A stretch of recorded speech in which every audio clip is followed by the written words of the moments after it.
هەر لە عێراقەوە تا یەمەن هەندێک جار هێزی ئەمریکا بە هاوکاری هێزی بەریتانیا لەو گروپانە ئەدەن کە ئێران پشتیوانیان نەکات. تا ئێستا حوسیەکانی یەمەن زیاتر لە 30 هێرشیان کردوتە سەر کەشتیە نێودەوڵەتیەکان لە دەریای سوور و کەنداوی عەدەندا. ئەو هێرشانیان وەک دەڵێن لە بەرامبەر هێرشەکانی سەر حەماسە لە فەلەستین. هەرچەندە زۆربەی هێرشەکانیان ئەو کەشتیانیان گرتوتەوە کە پەیوەندی بە ئیسرائیلەوە نییە. هێرشەکانی ئەم هەفتەی سەر یەمەن وەک ئەمریکا ئاماژەی بۆ کردووە دامەزراوەکانی چەک و ڕادار و ئەو موشەکانەشی پێکاوە کە ئامادەکراو بوون تا ئاراستەی کەشتێ نێودەوڵەتیەکان بکرێت.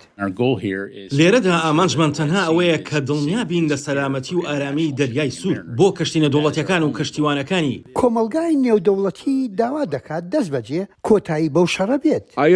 داوا لە هەموو لایەنەکان دەکەم خۆیان دوور بگرن لە ئەوها ڕەوشێک و ئەو هەموو قوربانی مرۆییە ڕەچاو بکەن کە لە قەیرانێکی ناوچەییدا دێتە ئاراوە. کۆشکی سپی دەڵێت ململانەیەکی ناوچەی ڕێک ئەوەیە کە ئەمریکا و بەریتانیا و هاوپەیمانەکانی دیکەی بەم لێدانانە دەیانەوێت خۆیان لی بە دوور بگرن. ئەگەر لەگەڵ یەکێکدا لە شەڕدا بیت ڕێگەیەک دۆزیتەوە دەستێکی یان هەردوو دەستی لە دواوە ببەستیت ئەوە هەڵکشانی شەڕ نییە بەڵکو هێورکردنەوەیەتی. ئەوەش وا دەکات بەرامبەرەکەت نەتوانێت ئازارت بدات.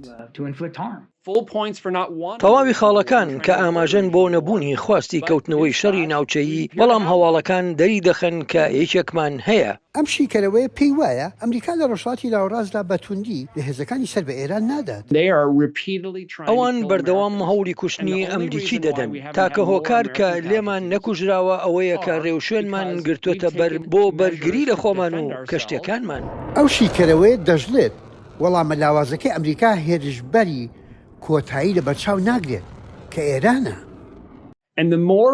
هەر کاتێک قسەی زۆرمان لەسەر حەماس و حوسیەکان و حیزبوڵڵا کردبێت زیاتر لەو باوەڕەدا بووین استراتیژی گەورەی ئێران بووە کە ئەوان مامۆستایی بووکەڵەکانن. ئەوان لە ڕێگەی بووکەڵەکانیانەوە هێرشمان دەکەنە سەر. ئەوان کردەوەکانیان لە ڕێگەی بووکەڵەکانیانەوە دەشارنەوە. پاشان کاتێک ئێمە بەرەنگاری بووینەوە ئێمە لە بووکەڵەکە دەدەین نەک سەرۆکی بووکەڵەکە.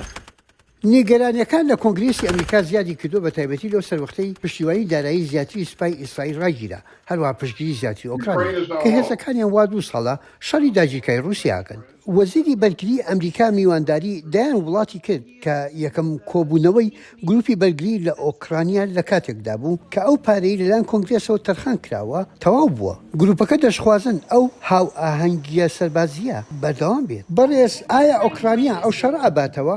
ئۆکرانیا شەڕەکە دەباتەوە بەڵام تەنها ئۆکرانیا نا بەڵکو هەموو جیهانی دیموکراسی. ویلایەتە یەکگرتووەکانی ئەمریکا هێشتا ڕاهێنان بە فڕۆکەوانە ئۆکرانەکان نەکات لەسەر فڕۆکەی F-16 لە ویلایەتی ئەریزۆنا بەو هیوایی ئەو توانە زیادەیە سوود بە ئۆکرانیا ببەخشێت لە کاتێکدا کە لە شەڕدایە بۆ مانەوەی. یەحیا بەرزنجی دەنگی ئەمریکا بۆ راپۆرتی کارلا باب لە پنتاگۆنەوە.